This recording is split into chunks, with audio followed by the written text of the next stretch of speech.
Hey everyone, man do I miss NBA basketball, and I know you do too. And I can't wait to get back to a packed arena where we watch our extraordinary players do extraordinary things. But we have to play our role. And I know you're tired of hearing this, but wash your hands. I mean wash your hands, 20 seconds, lots of soap, lather up. And don't be touching your eyes, your nose, and your mouth. But most importantly, practice social distancing. It's not just some phrase, it's our way of life right now, and we have to practice it. So please do your part, and we'll get back to doing what we love to do, and that's watch NBA basketball, and for me, it's call NBA basketball. NBA together. Bang. That's one small step for man, one giant leap for mankind. Columbia.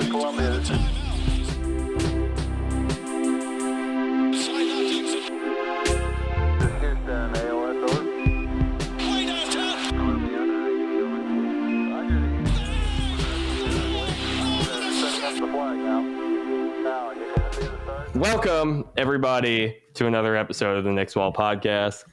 We got a packed house here with me today on this somber farewell of mine. I am Anthony Corbo. Joining me, as always, my good friend, the guy who's been with me from the very beginning until the end, Kyle Maggio. What's going on, my dog?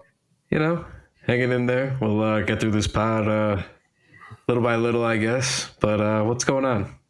Nothing. You can give him a follow at Kyle Maggio. You can give me a follow at Wish I Was Corbo. I'm also joined by at Mike Cortez or at Cortez Era on Twitter. Mike Cortez having some audio trouble. He'll be back on the call shortly.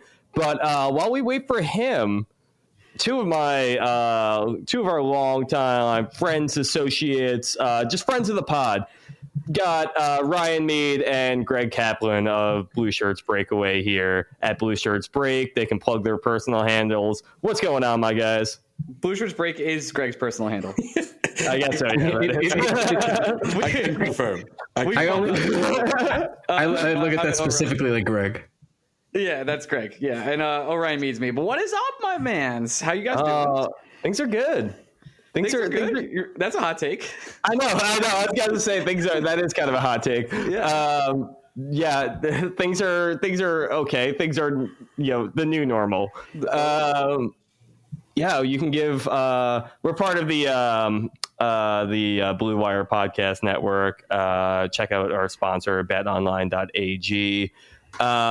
We don't really have anything to talk about Knicks wise today, but this is going to be my last podcast as host of the Knicks podcast. This is a show that we started up 4 or 5 years ago now. At this point, we haven't really been keeping too close of tabs, but it's been a wild ride, and we're just kind of here to celebrate the end of it. And it was figure is a pretty good time to bring on some of our old friends here. So, how are you guys doing? How's the quarantine life treating you guys? What's the word for you guys right now? Greg, after you.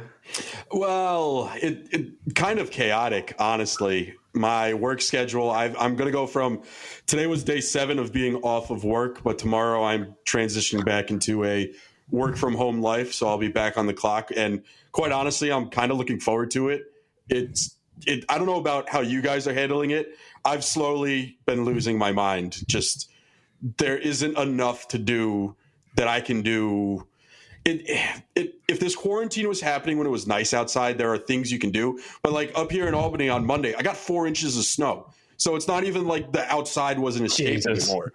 So it's literally been self-isolation in my house with my roommate, and both of us very quickly have lost our minds. If you want to talk about it from a sports perspective, I know it's been another lost season for the New York Knicks.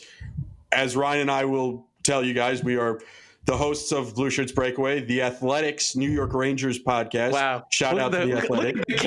Can we just talk about the cadence on Greg's tone there? I love it. Jesus. Yep. That was good. Could you think of a worse time for a play stoppage than the Rangers finally catching fire and making an unexpected playoff run? I can't think of it. I was all ready to turn my attention from Knicks to Rangers, especially with me concluding my host duties on this pod. I was like, yeah, let's go. Like maybe surprise Rangers playoff run here. Like at least like time to enjoy this team because you guys have had at least a fun team throughout this season. Dude, this season's a blast, dude. I've been ready to get in on it. Maybe the most fun team we've been doing. We're essentially the four of us podcast bros, which is how we've become such good friends over the years. We are a little over 4 years old. We had a playoff team our first year doing the podcast. I would be surprised if Ryan disagreed with this take. This year's Rangers team was the most fun team we've ever watched. Yeah, I would say that this team is equal to the 2014 team, in terms of funness. Which made the Stanley Cup Finals. The 14-15 team, or it might have been the 15, whichever one went out against the Lightning. Like that team was not very exciting. Like that team felt like it was kind of just holding on, by the with their last legs there, and then you had all the trades that came after that and everything. But this year, I mean, from afar and from just kind of what I've noticed with it, and like the few games to be able to catch, like this team finally felt like the turning of the page. Like you had some pieces in place that you were ready to grow with. You had guys who were starting to show some progress, and I think it could have been pretty exciting, at least down the stretch for the rest of this year. Statistically, what the smart people will tell you is that we had the MVP also. So listen, a crazy year, but I'm not here to talk Rangers. I'm here to talk about you, Corbo. What have you learned during your time with podcasts? Like, what is your big takeaway? Because I'm curious. Because I'm not. Greg and I, and unfortunately for Greg and sometimes me, we're going to be in the game for a while. What's it like leaving? Yeah, and so, Corbo, before you answer that, I just want to point out that question is being asked by a man who went on a podcast not even 48 hours ago and talked about how his self-isolation, we're talking about my belly button was going to be collecting belly button lint and putting it in a jar. That is the man asking you this question. I mean, that's everything is an art form, so I respect that. That's but I'm going to take this from the top right now, and I'm going to talk a little bit about my story. So let me crack that guy. And so the whole reason that I got into podcasting is because I used to study audio production, and I was super fucking into audio production. Like I studied it for a year at college, and then kind of realized that probably wasn't going to be the best thing for like making money and shit, full time. So I changed my major, got into a couple of other shit, through college, whatever. But, we started the Knicks wall back in, when we restarted it really back in 2015. I was just doing like Facebook and some graphics and shit like that, and realized that we wanted to get into the podcast game. And so I was like, hey, I got some audio experience. We can get this thing going. And then we tried a couple of different methods. We did it through Skype for a while. We were using like Adobe Audition. I edit through Apple Logic now, which I like far better. It like going along it, like there was a lot of nights where I just like it would just felt unending, and I would edit until 2 or 3 o'clock in the morning, and it was terrible, and I like blamed Maggio for it all the way through. And but we had some great guests for a couple of years there. We kind of I think we kind of focused on what we were doing a little bit more towards the end, leaving it now feels a little bit melancholy. I mean, I'm leaving for a reason. It's because like I'm still going to be working with audio. I have a band now, and I'm writing some music and stuff, and we're trying to focus on doing some kind of doing some recordings on our own. So I'm still kind of getting in on like audio stuff. I just realized that my time between this and that needed to kind of be, I couldn't really divide my time between this and everything else anymore. So it's a weird feeling walking away from this. It's a weird feeling knowing that I don't have to pay attention to every Knicks game anymore, which is kind of a blessing, to be honest. But it's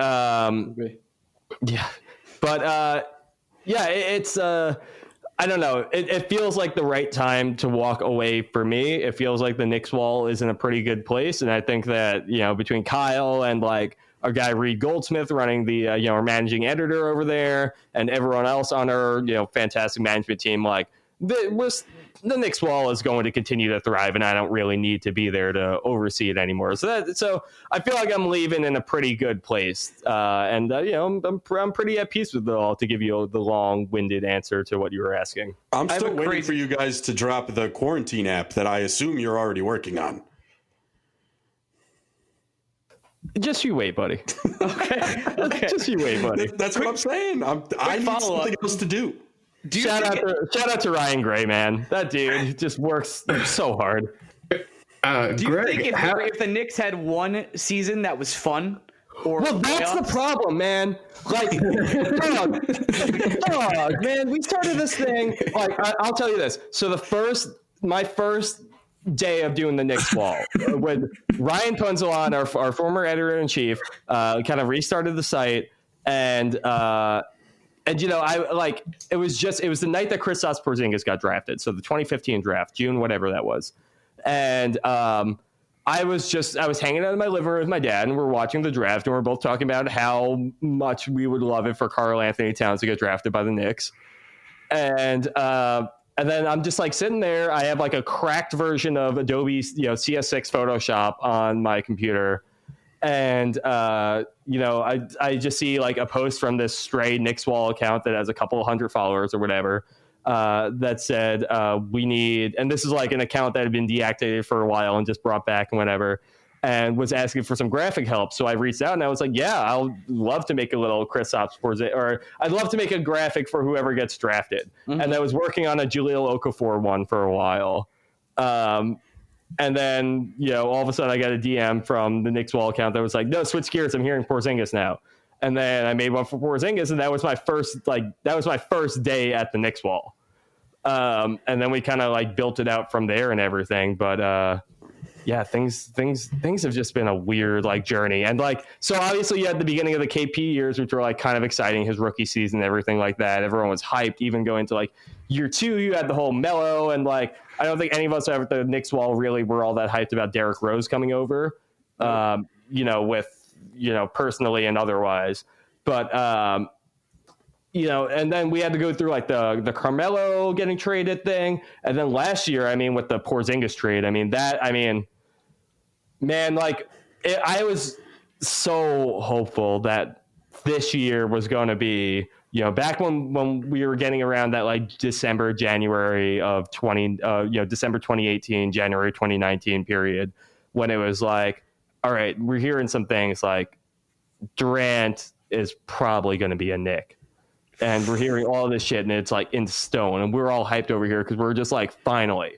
I'm like, I know I can't keep this thing up forever, but I'm like, finally, it's time for me to, enjoy a season of doing this podcast, of running the site, of doing all this shit with like actually enjoyable winning basketball. And then like all that falls through, and we're like, all right, maybe we get a little bit of something with RJ Barrett going, and then we just end up having, a shit season of Julius Randle play. And the most exciting thing we get is Marcus Morris.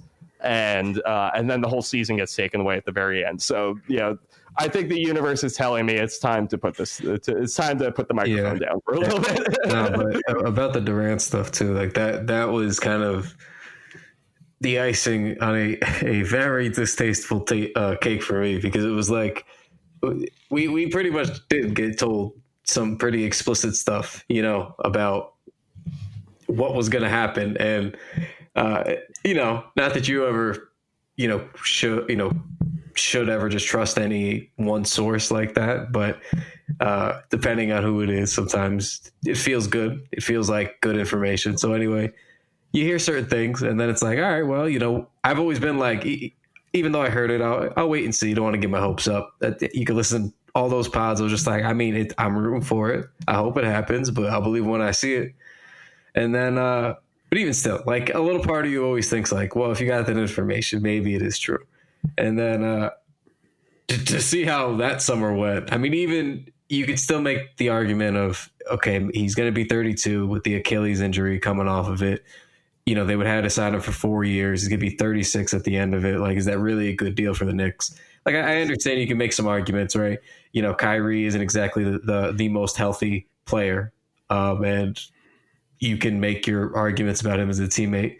But either way, I was just rooting for the Knicks to get the upper echelon free agents for once, as that never happens. And if it seemed like, normally sometimes where there's smoke, there's fire. Just didn't happen. But for me, that was like, to go through all of that and like prepare for it and like hear certain things and see certain things, and then it to just not happen. And then we have like Alfred Payton and Bobby Portis playing a majority of minutes and we're running the offense through them. It's like, oh man, like what a not enjoyable season.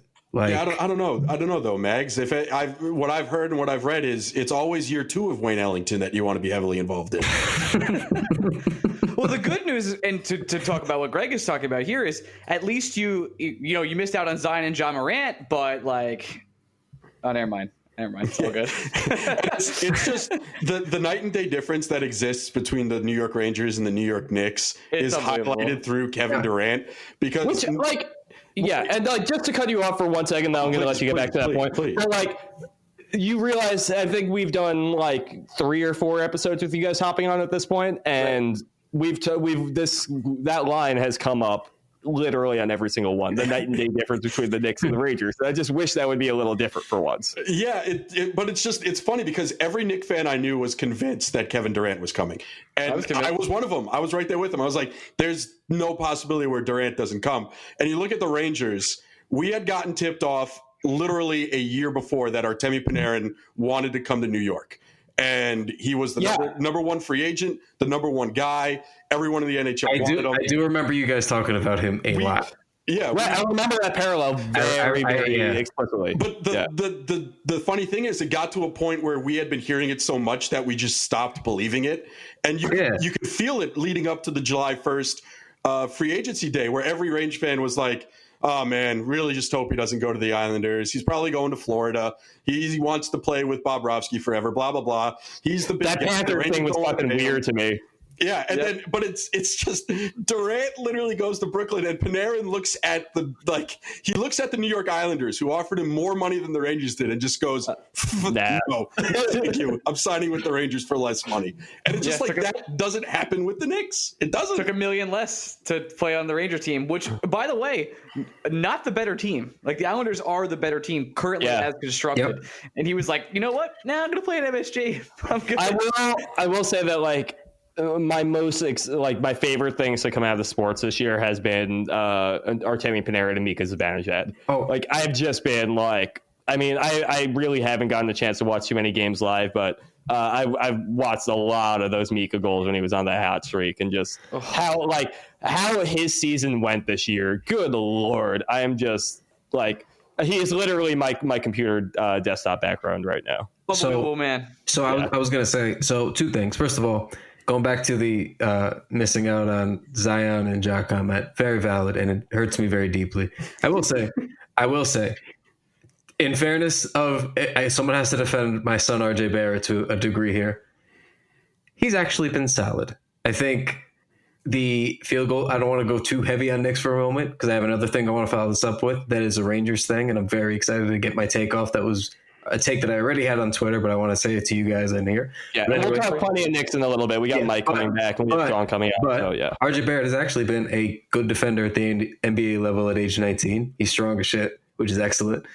He's very crafty. He's very good at getting to the rim, which is good. He's just not finishing great yet, but I still have faith there. On top of that, though, he was a good playmaker.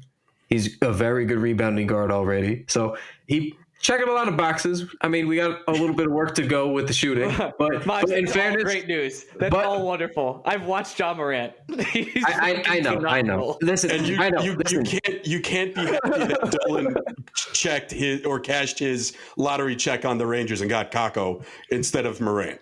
Or Zion.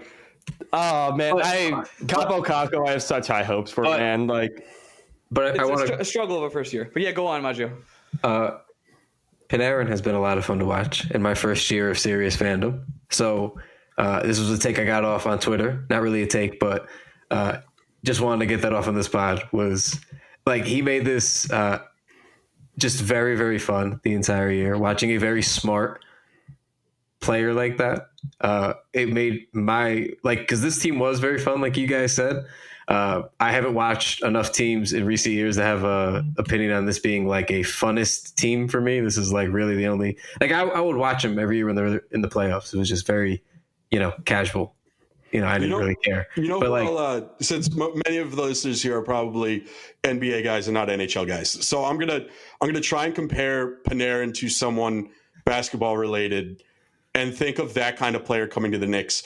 He's kind of like, in my mind, prime McGrady, where, sure, everybody had an understanding that Tracy McGrady was this great player, but he was buried in Orlando and then Houston. Like, he wasn't on the stage. Imagine if prime McGrady just came to MSG and how fun those Knicks teams would be. That's basically what Artemi Panarin is doing right now. Well, Panarin's been really exciting for me too, because like I've lived in Chicago since 2012. So like I've been around here for the Panarin come up years. When he got started with the Hawks and everything. I remember the hype around him when he was like a rookie and when he was, he was like 24 years old. Yeah. Yeah. His first couple of years before he got traded to Columbus. And I was like, everybody was hyped on it. And like, I was also, I still do until I move out in a couple of months, but like I live with a couple of Red Wings fans. So there's always been a little bit of an anti-Blackhawks mentality in my home. So I never paid like super, super close attention to Panarin, but I remember all the chatter about him was just like, this kid's going to be so great. And like, yeah, I like that's the thing too, like kind of buried on, in Chicago. And he didn't really, I'm like, I don't really remember exactly when I guess that's the thing that I kind of wonder about him too. Cause I remember him like being a very good player and a good prospect and the guy who was going to make some noise, but like, I don't exactly remember when he escalated to like the superstar level that he's on right now. Well, the funny thing, it was an all-time bad trade by the Blackhawks. They traded him to get Brandon Saad, right? Because Brandon Saad was like Patrick Kane's going out buddy. And Kane wanted Saad back in Chicago, so they traded Panarin, and Panarin took off like gangbusters the second he left. And it's it was the Blackhawks trying to get the gang back together, and what they did was they got rid of what the future should have been. Right now, you look at them. Yeah, we do a lot. It's amazing. So Corey Crawford's really holding up. Yeah, for sure. I got to get out of here soon, Corbo, but I want to just, commend you on being so consistent. I have solidarity with you, and I also hate my co-host and edit late nights with no help whatsoever at all. So I know exactly how you feel, and I just want to know that, in my heart of hearts, you're always sitting there with me. Hey, man, I put in my 2 weeks notice. You can do the same. No. I have that cadence going on. I got to keep going. No, listen, buddy, it's been, we'll continue to be friends from here, but it has been a blast, our camaraderie from here, since we really got going and got to know each other with all this. So it's always been awesome having having some tight podcast friends doing shit to represent the other side of the garden, like so close to us. So right. And like talk about consistency too, like your guys' consistency is the one to talk about here. Like we'll miss an episode here and there. You guys are fucking outstanding with that. So like shouts to that. Congrats on all the success with the Athletic and everything like that. That's awesome. Thank you, buddy. I can't wait to see you in person again in 2022. It's going to be fucking sick. Hell yeah, man. let's ride out this COVID. Let's do it. Ryan, I was going to say, if you want to quickly talk about the COVID-19 thing you're doing. Oh, the stream? Yeah, so on Saturday I'm doing Greg's going to be on it too. We're going to do I'm doing a 19-hour COVID stream where I'm raising charity. I'm raising money for New York City food banks, and Henrik Lundqvist today, 4 hours ago, donated $100,000. So we're going to try and add another $100. Hey! $100,000, and he did it directly through my stream, which I thought was dope. Outstanding. He didn't. But we're going to try and add $100 or $200 on top of that. Do some Ranger talk, do some hockey talk, play some games, and have some fun. So twitch.tv/ORionMead all day Saturday, 6 a.m. to 1 a.m. Cool. Thanks, buddy. Greg, anything you want to say before we get the hell out of here?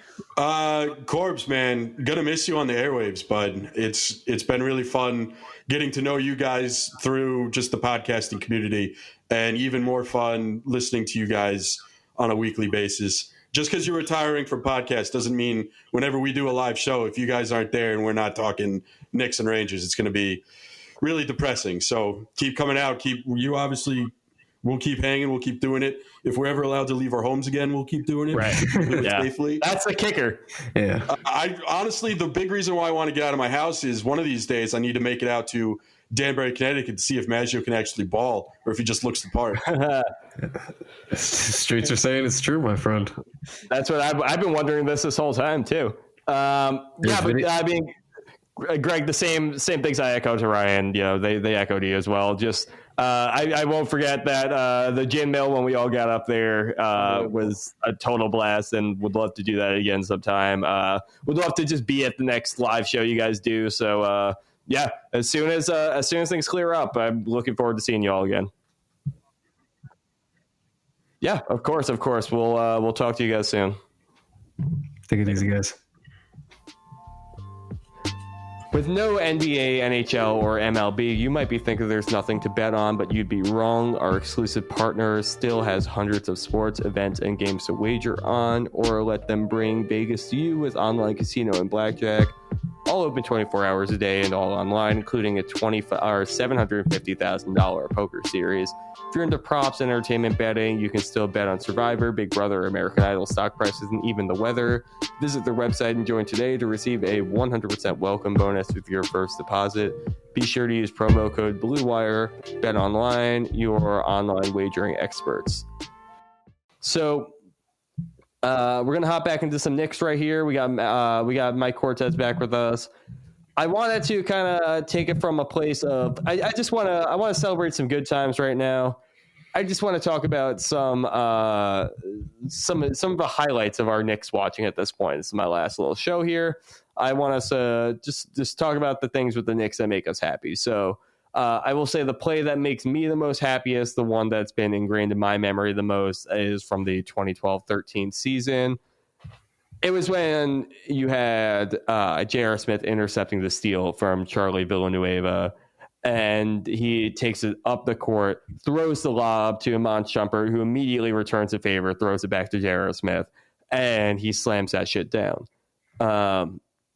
You know, it wasn't a tight game. It was 2.5 minutes left in the fourth quarter. Knicks were up by 20. It was against the Pistons. Like, it wasn't a playoff game. It was a regular season game. And I don't think anything has brought me out of my couch more than that moment. I was convinced that the Knicks were going to win everything after that specific play. And yeah, it's just one of those moments that's going to live on forever for me. It's one of those moments that if I ever buy if something terrible happens and I end up having children, then that will be the play that I end up telling them about. So my one that I'm going to go with here,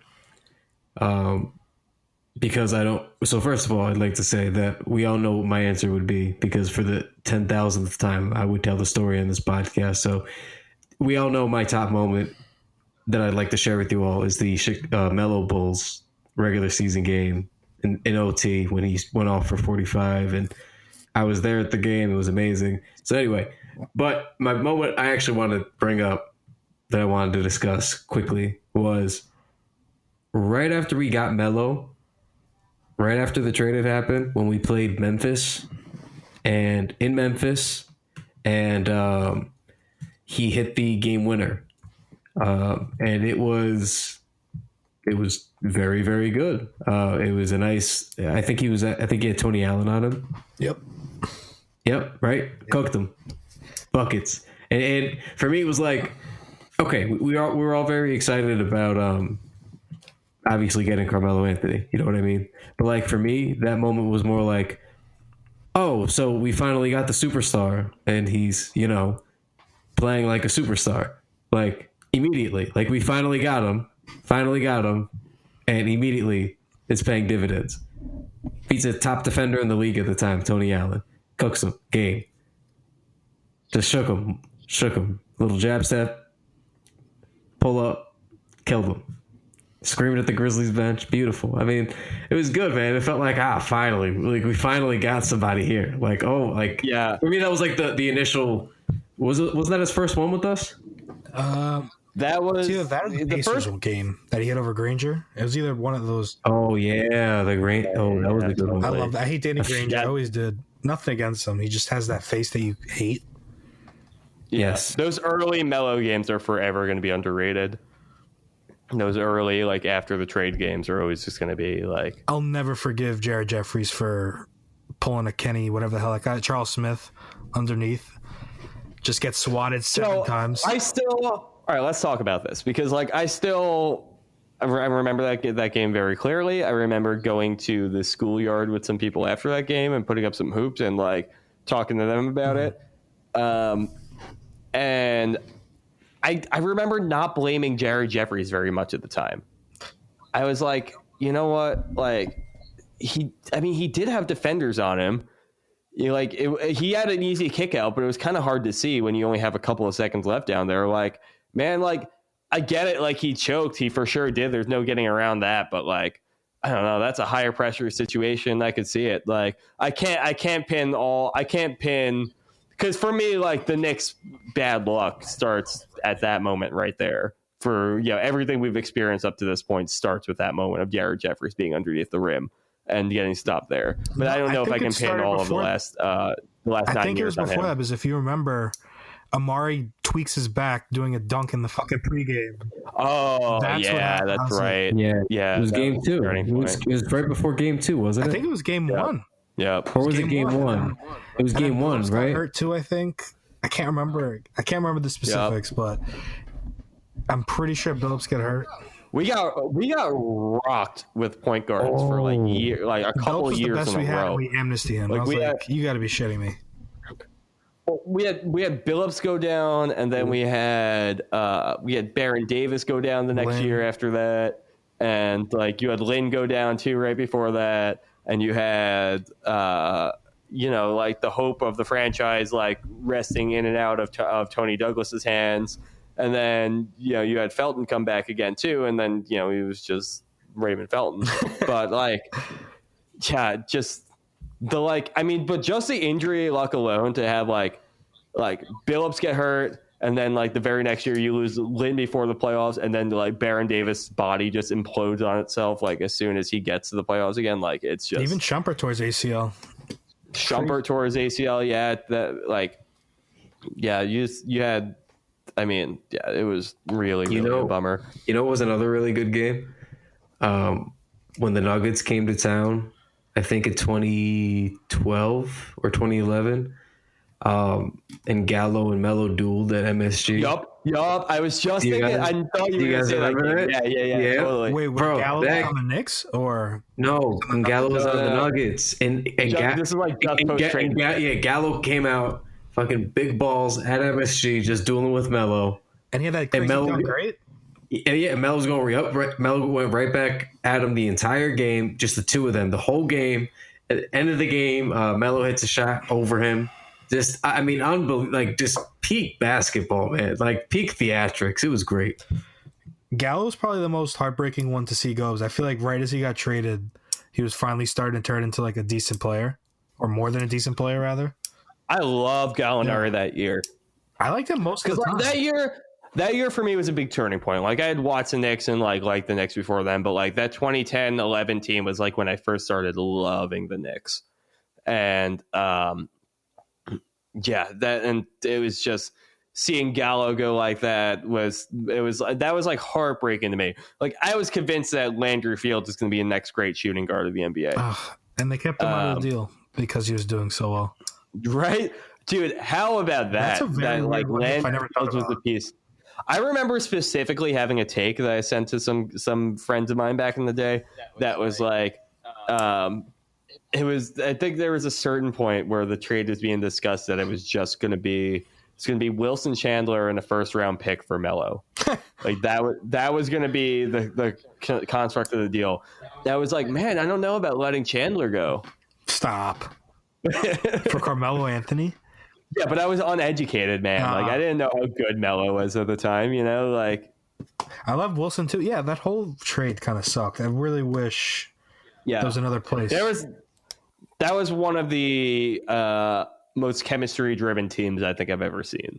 That early 20, that first half of that season there, where you just had all of those guys clicking around Stoudemire.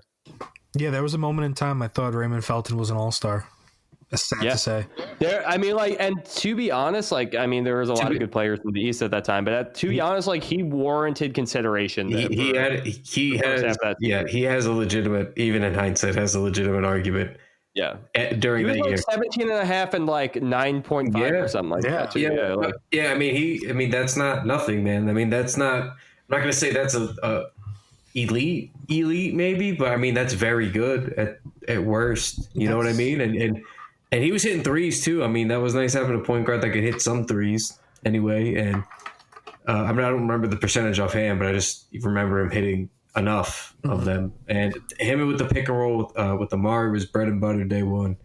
But I mean, that stunk. I mean, I was happy we at least got Chauncey Billups back in that deal. I feel like that doesn't get brought up anyway. He was still very good with us. Yes. The amnesty of him stunk. I don't think we want to stay good. Yeah. Okay. I mean, that set them back for a long ways. That was probably the stupidest decision I think any team's ever made in the last 5 or 6 years.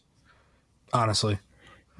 I mean, so I actually just talked about this. That came up in my other pod briefly, but the counter to that is there's no way that they could cut Amari. There's no way.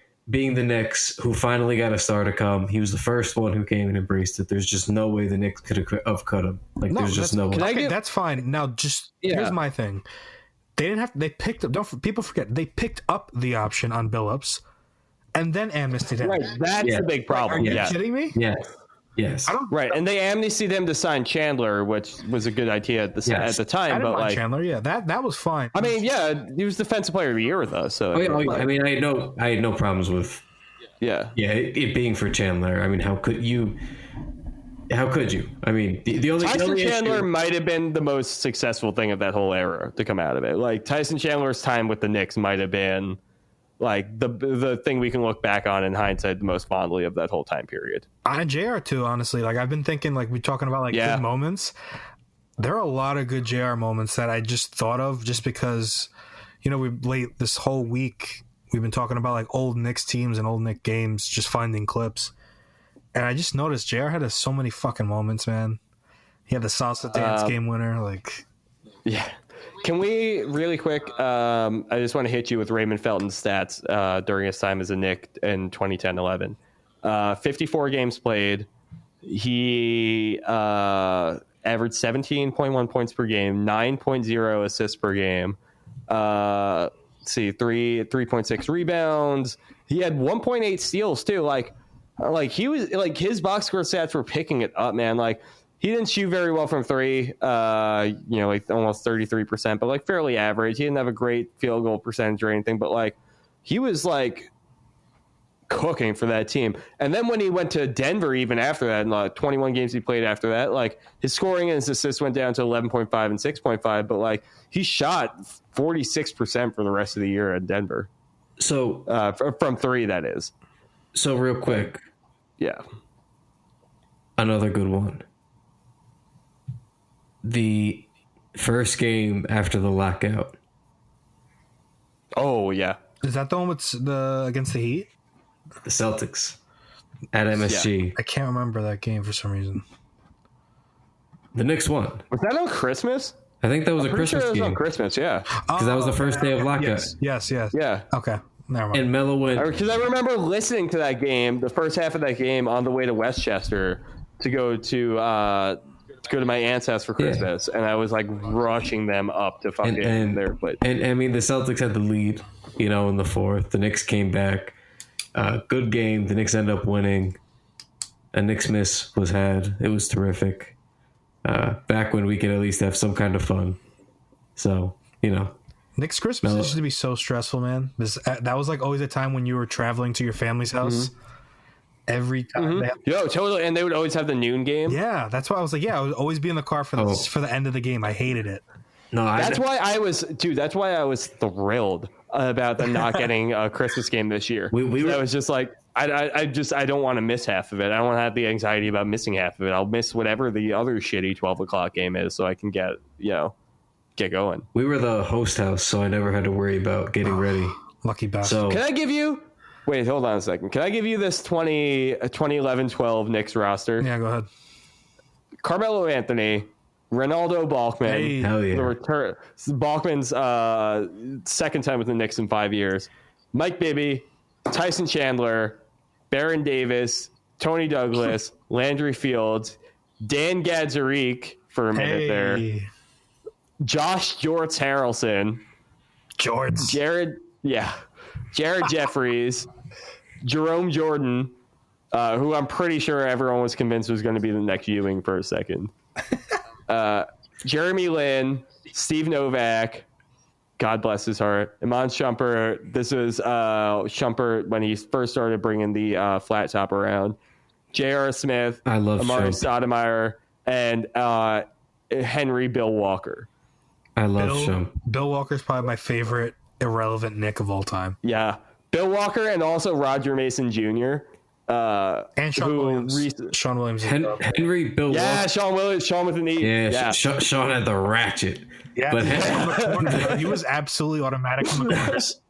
Absolutely automatic. Just, bro, you're the perfect squared up little jump shot, man.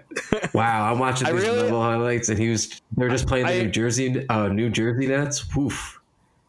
I appreciate the last time we heard from Roger Mason was that he was fired from the Big Three on charges of corruption. Wait, what? He was formerly Big Three commissioner in their first year, and then they fired him, and they said it was due to corruption. I don't even want to begin to think of what he did. I have no idea. Nothing more came of it.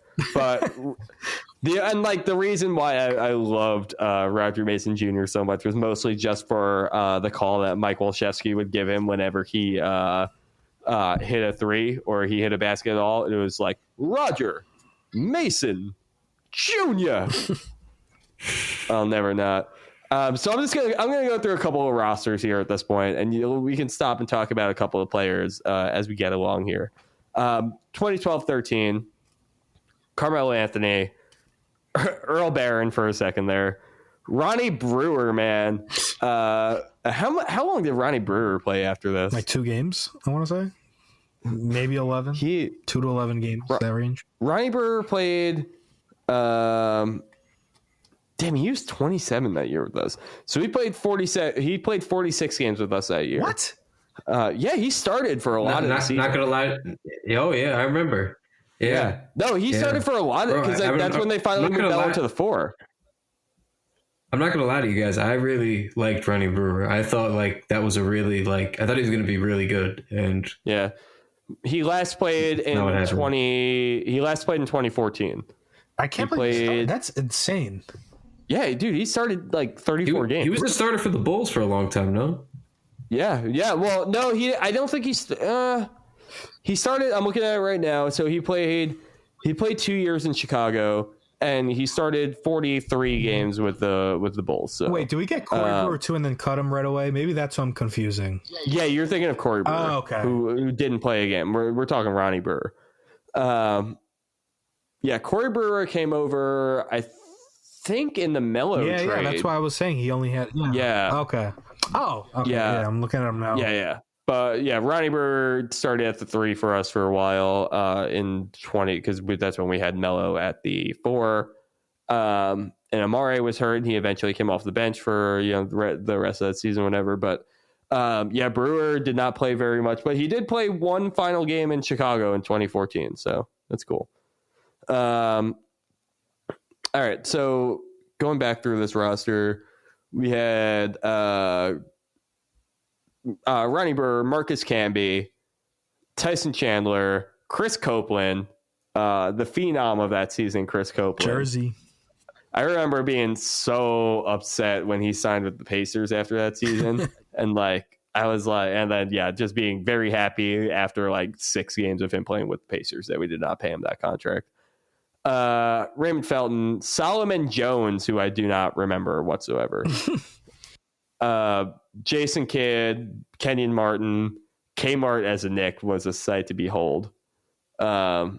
Steve Novak, Pablo Prigioni, Q Rich, Iman Shumpert, J.R. Smith, Amari Stoudemire, Kurt Thomas, Rasheed Wallace, James White. The Kurt Thomas Utah game is never going that's another great memory for me. His final game, I think he got injured that game too, I think, at the very end of it. But when he just put out buckets to secure that playoff spot for us. No. Do you guys remember that one? Do you guys remember what I'm talking about? No, I'm still trying to put my head. Nets fans really are bad shit talkers because they can easily say the Knicks' best season in the last 20 years included 2 washed-up Nets legends. They're really just bad shit talkers. I would say that so much. So, yeah, there was this game where it was March 19th of 2013. So it was like getting to the end there, and it was the Knicks ended up winning 90-83, and it was behind Kurt Thomas. He had like bone spurs in his foot. He played 27 minutes, I'm seeing here. Trying to find where his stats ended up being. But yeah, I think it was just one of those games where it was just like there was like no Knicks players available. There were, I think Melo was out. I think Amari was out. And I think it just had to be Kurt Thomas coming into the game and just stepping up and just propelling us to the win. And yeah, it was just one of those moments where I'm just like, it was like, why is Kurt Thomas on this team for that entire season? And then it was finally like, oh yeah, that's why Kurt Thomas is on our team for that year. Yeah, I remember him showing out at the end of the year there, and that was, I have to go back and watch that one, but that's a game that's still in my memory for whatever reason. Rasheed Wallace, of course, is also on that team, which was a major highlight of that season. And then James White, of the flawed dunk contest attempt himself. Man, we've really had shit luck with dunk contests recently, haven't we? Ever since Nate. I feel like every guy's done well, though. Like, I even think Dennis did well. When was it? 2 years? Last year? Yeah, but James White completely, fluttered out. Wasn't his main dunk the Jordan dunk, which isn't as nearly as impressive as it was in 1985? I think, pretty sure that's all right. It was, and also I don't even think he hit that right. Like, I don't even think he wasn't even behind like the free throw line. Like, he wasn't. He just kind of jumped and dunked it, and like I'm trying to like, what was that dunk? I mean, that must have been 2013 dunk contest. Yeah. Who else was in that one? Shit, I don't remember. I think it was like during that year, those years. Terrence Ross won it that year. Yeah, I was about to say it was either that or the year. Remember that guy, that random ass guy from the Jazz won it? Yeah, Jeremy Evans. Yeah. I was like, how is this happening? Who the hell wants to watch Jeremy Evans dunk? Yeah, I'm trying to watch. Okay, 2013 was Terrence Ross won it after a tomahawk dunk in tribute to Vince Carter. We really got to stop with the Vince Carter tributes at the dunk contest at this point. Everybody can't be doing it. Okay, Jeremy Evans was in this one too. It was Jeremy Evans, Terrence Ross, Eric Bledsoe of the Los Angeles Clippers, Kenneth Faried, Gerald Green on the Pacers, and James White. And so okay, Jeremy Evans had won it the year before that, and then lost to Terrence Ross a year afterwards. That's how it went. Dark time. Yeah, and that was the last year before they changed the whole format up, and things got really, really weird. Yeah. Anyway, so yeah, that was. I mean, there's a lot of memories, a lot to be said about that season. A lot of really good games. That Boston series was a hard fought win, and then they faced it, fizzled out against the Pacers, which was all of our hope and optimism was just completely put to rest with that Roy Hibbert block on Melo. So we're gonna breeze past that one. Let's look at 2013-14 roster. This is where things start to get a little bit dark. Cole Aldrich comes into the picture. Carmelo Anthony, Andrea Bargnani is now here. He who shall not be named. You have a little bit of Shannon Brown showing up in there. Tyson Chandler, Earl Clark, Raymond Felton, Tim Hardaway Jr. makes his first appearance in his rookie year. I remember the day he got drafted. I was taking my driver's test, or it's either or I was going to get my permit. I think it was. Yeah, that was. And I remember us drafting him. I'm like, oh yeah, it seems like a good pick. I didn't know the history we'd have with him after that. Kenyon Martin's still on the team. You have future. I thought this guy was going to be the future point guard of the future in Terray Murray showing up there. Were you guys as hyped on Terray Murray as I was? Yeah, I bought into the groupthink. I don't know why I felt he was going to be a star. Everyone else was saying it, so I was like, all right, like let me buy into this. I think he was good in 2K too, if memory serves me right.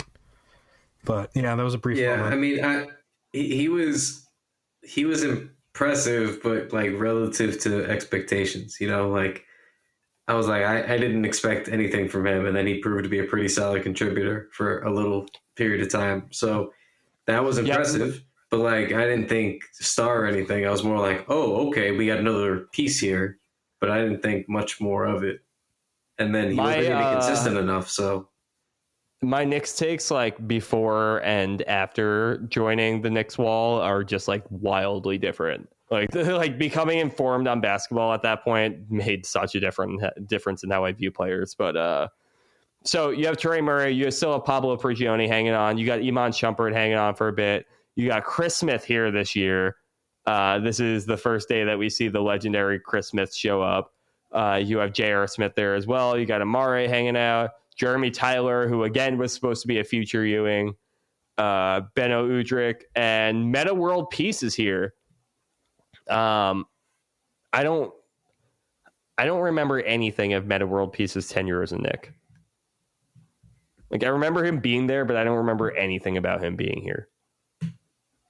Yeah, I mean it was very brief. I do remember the Tyler Hansborough run-in. Yes. Yeah. Oh man, yeah, that's right. You guys are, I mean that was terrific. So I think this was a season where we kind of all thought things were going to get like we thought this might be as dark as it gets. The Knicks go 37-45. We didn't know how dark it would get the very next year with Quincy Acey, Cole Aldrich, Lou Amundsen, Sweet Lou, Carmelo is still here, Andrea Bargnani, Jose Calderon comes into the picture now at this point. Sam Dallenberg, Clee Anthony Early, Langston Galloway, Tim Hardaway Jr. is still here, Shane Larkin, Ricky Leto shows up for a minute, Pablo's still here, Iman's still here, Alexei Shved shows up for a second there. My God, this is terrible. Yeah. J.R. Smith. Here's the most egregious name on this list. Jason Smith. Holy shit, I forgot about that. Yeah. Loser. Amari Stoudemire. And then we have the first appearance of Lance Thomas now. Ooh. And Travis Weir. The LeBron stopper. And small hands Larkin. Real quick, was another good game that just came up on this highlight reel? I was actually at this game too, and it was like for me an underrated game. So the Knicks beat the Lakers. I think this was the 2012-2013 season at MSG, and Melo was. Tell me if you guys remember this. Melo was cooking. He had like 32 points in the first half, like cooking. Do you guys remember this? Vaguely. He went nuts, but he got hurt. So he missed the entire second half, did not return. So JR basically had to man the rest of the game for the Knicks, and they ended up winning. But as JR and the Knicks were hanging on for dear life, Kobe was coming on hot to close the game after a tough first half. So it was like Kobe gunning them back, the Lakers, all the way back into the game, basically. And this was when they had Dwight those years. So, yeah, I mean, it was like for me, it was like a sneaky good game because it was like JR had to he kind of get, like you said, we don't discuss enough of those moments that he had. It was nice to see JR be like, well, okay, I gotta do the thing now. I gotta be the guy. Quick question, because I genuinely don't remember, but did Dwight last more than a year in LA? No, it was 1 year. It was 1 year? That's what I thought. And what a year it was. Yeah. So not much to talk about from this 2014-15 season. It was miserable. And then that's the Knicks wall starts up after this, and you had the next year of Aaron Aflalo. You guys remember the Aflalo years? Yeah, mid-range god. Amundsen. You had Tanasi Antetokounmpo. You had Carmelo Anthony, Jose Calderon, Clee Anthony Early. Jimmer Fredette, Langston Galloway, Jaron Grant, Robin Lopez, Kyle O'Quinn, Kristaps Porzingis now has been drafted and shows up here. Kevin Serafin, the French God. Lance Thomas, Sasha Vujacic, and Derek Williams. The Derek Williams Knicks years were fun. Remember when Derek Williams almost got drafted over Kyrie Irving? Yes. That's bizarre. Like, in retrospect. This is why every time I do any of my draft takes, I know that people are going to make fun of whatever take that I have because there's no way it's going to be correct. So I always go, I don't know anything. This is my completely, mostly wrong guess. This is what I think. That probably will not end up happening. And then I give my take because you know that people were really sold on Derek Williams. You know what I mean? And it just didn't work out. It didn't work out. And I mean, what can you do? So, the one real memory that sticks out to me from this season is one of Kristaps' early games against the Charlotte Hornets. He hits like the game-winning 3 from behind the arc, and they wave it off because it was like a second too late.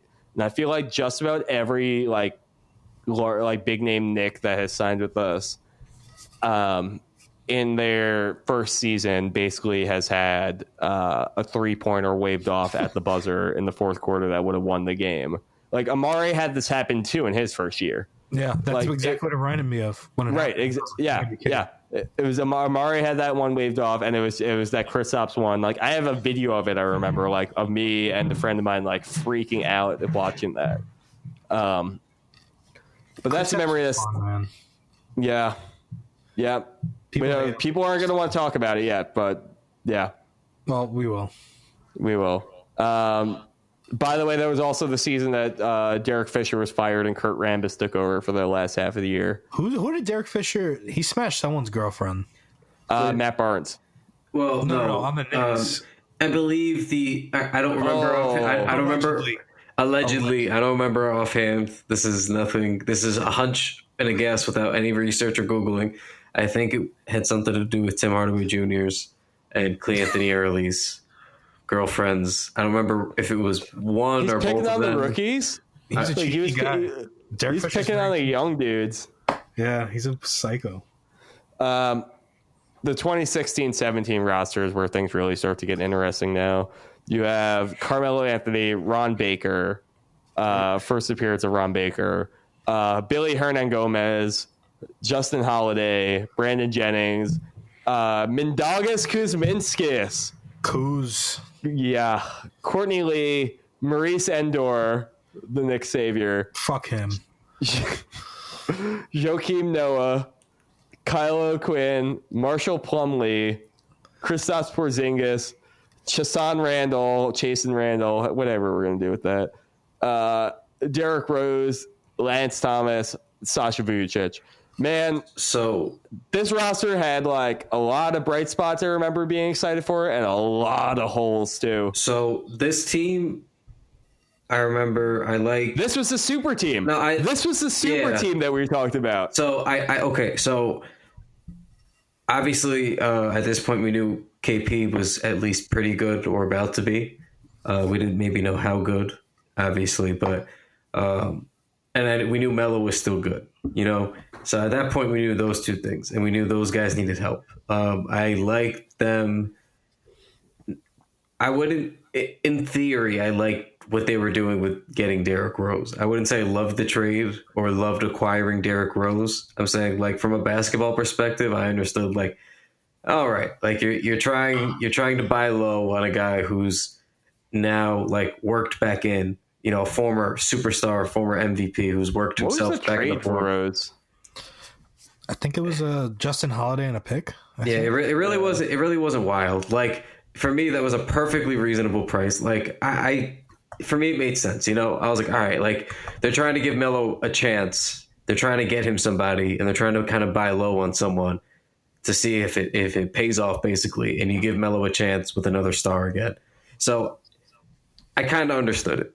It didn't work out. Rose was, I guess, fine offensively. I think he averaged like 18, 5, and 5, but he was deceived defensively, and it just wasn't like winning basketball that happened there. It was more like Melo and Rose and would like take turns scoring kind of, and then KP would kind of just like hit an open three or fit in weirdly.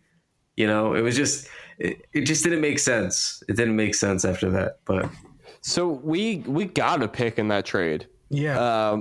They sent over Rose, Justin Holiday in the second round pick for Robin Lopez, Jose Calderon, and Jaren Grant.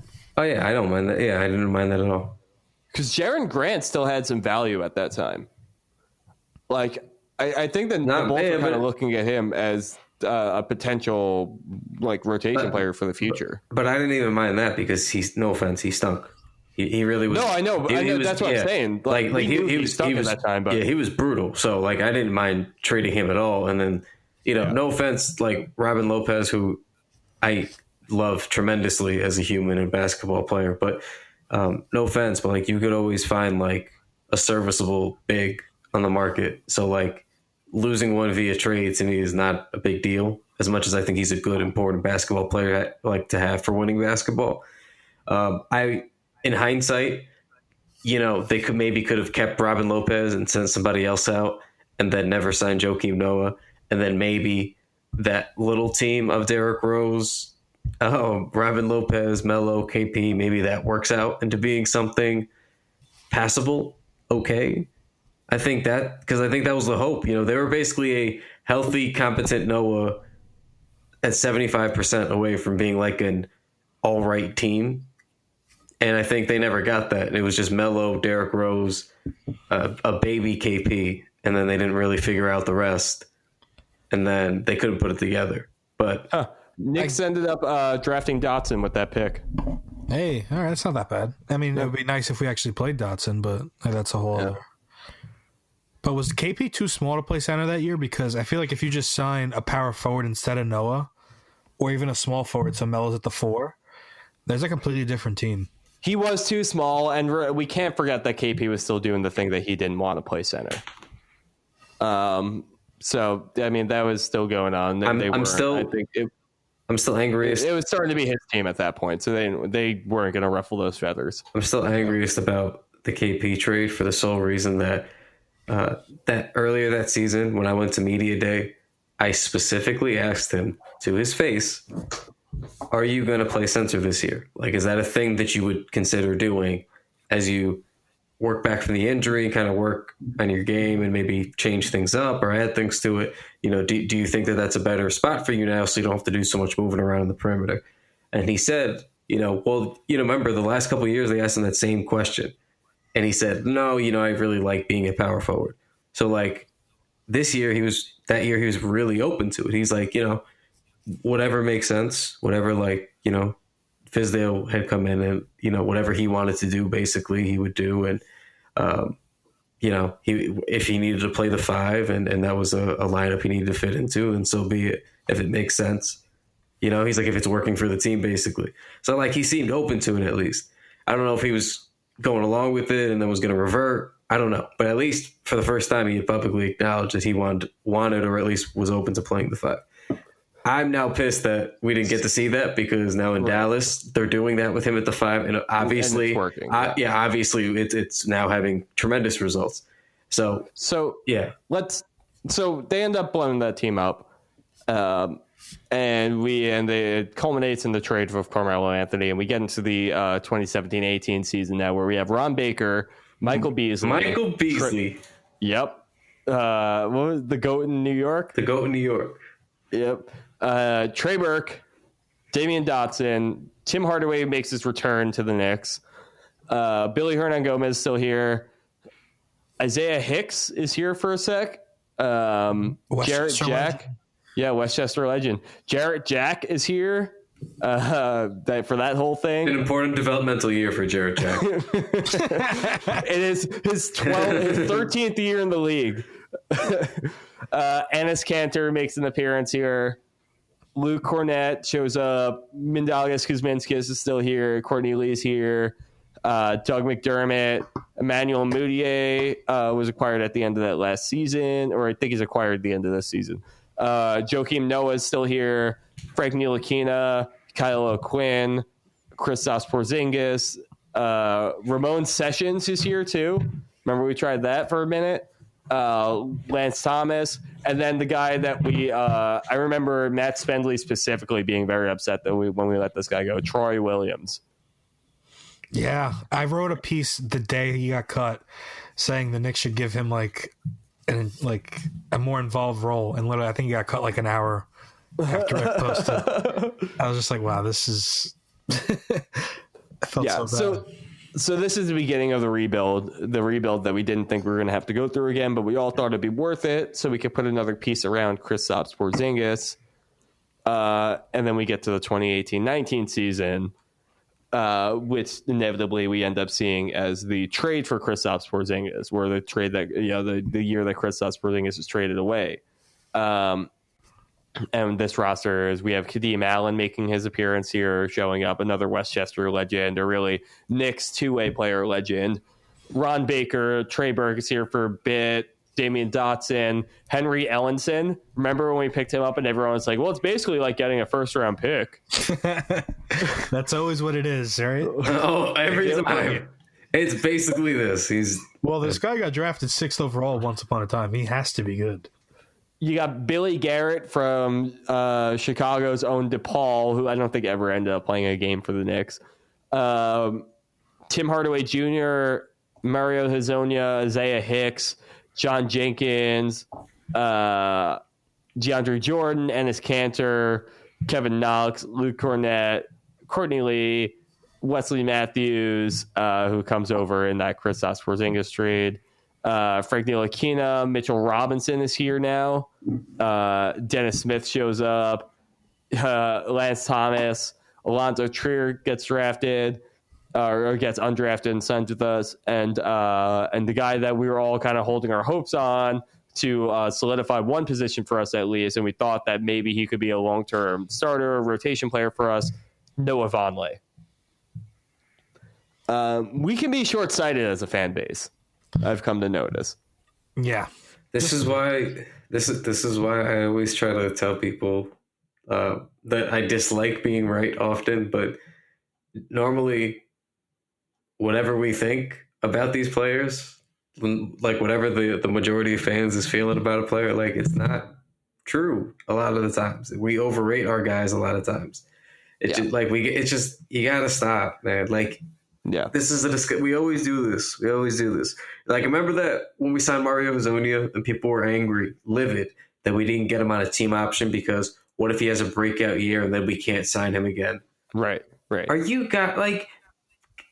just wait for him to even step on the court and be good one single time before we have those conversations. Yeah. Like, we always do this. Like, Vonleh's fine. And guess what happened when he signed to Minnesota this year? And they're not even good. Yeah. So, I mean, this always happens. Yeah. So last year was, obviously we talked about it before in the pod, but, we were waiting on Durant and Kyrie, and that ended up falling through. And that brings us to where we are now with our current roster, which is probably going to be last year's roster pretty soon once we, get more information on where the season ends up going. But we got Bobby Portis, Kevin Knox, Julius Randle, Taj Gibson, Mitchell Robinson, Frank Ntilikina, RJ Barrett, Damian Dotson, Elfrid Payton, Wayne Ellington, Dennis Smith Jr., Reggie Bullock, Alonzo Trier, Maurice Harkless, Kadeem Allen, Iggy Brazdeikis, Kenny Wooten, Marcus Morris was here for a minute too. It's we really need to do something with this draft pick this year. I'm just thinking, in an alternate universe, there really is a team with Mitchell Robinson, Kristaps Porzingis, RJ Barrett, and Frank Ntilikina. There's a team that starts with Amari Stoudemire not tweaking his back against Boston in 2011. There is. That has all kinds of success, and we are just living in the alternate universe. People forget he was actually, at that point, had rounded back into form. Do you remember like he had like there was that adjustment period with Melo and whatever, but then like at the end of that season, like they had finally started to kind of mesh and kind of get the ball rolling there, and then the back tweak. Yeah. Well, and then that's kind of that's the state of the Knicks right now. That's been our 10-year review right there. Didn't think it was going to happen, but it ended up happening. Yeah, I guess I don't know. Do we have any closing thoughts about these the last decades in Knicks basketball? The last any final highlights or lowlights from this era? What do you think was the weirdest night or story last 5-6 years? I feel like that's a. I still think it's probably the fire extinguisher Amari story. That was crazy. I think like of all the things he could have punched, man, like a fire extinguisher, and then he's got this cast on his hand. And no, the weirdest moment of the last couple of years was Derrick Rose disappearing. That's yeah. Derrick Rose disappearing is a good one. Yeah, just no one knew what happened. Like, cause it was just crazy because like no one knew how to handle a situation. Like Breen and Clyde didn't know what to say about it. Like, you know, like the coaches didn't know what to do. Like he was just AWOL. Oh, you know, it was another good one. Christmas, I think in 20. I don't know if it was 12 or 13. The duel with Kobe in LA.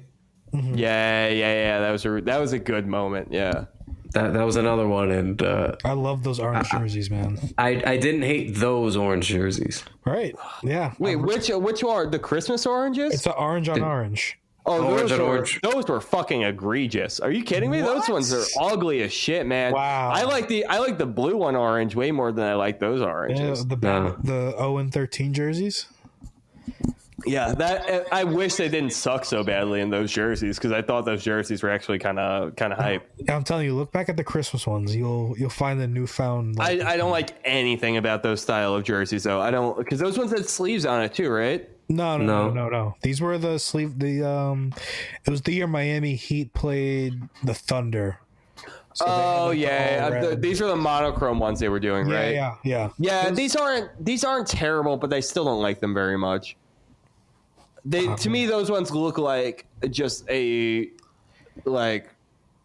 unfinished version of the other ones that we have of the blue on orange ones. Yeah.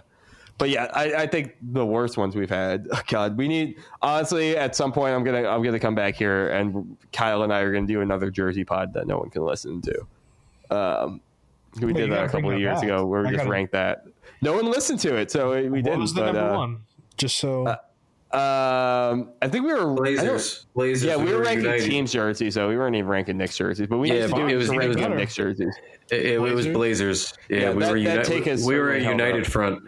Yeah, I mean that's incredible jerseys they have. You still don't agree with me that I really like the Hawks jerseys, and you don't like. Nope, I love the Hawks jerseys. Nope. Yeah, nope, they're not characteristic. The Knicks, 2014 Christmas Day jerseys are just awful though. The sleeved ones with the I hated the sleeves. Terrible. Yeah, sleeve jerseys just look terrible.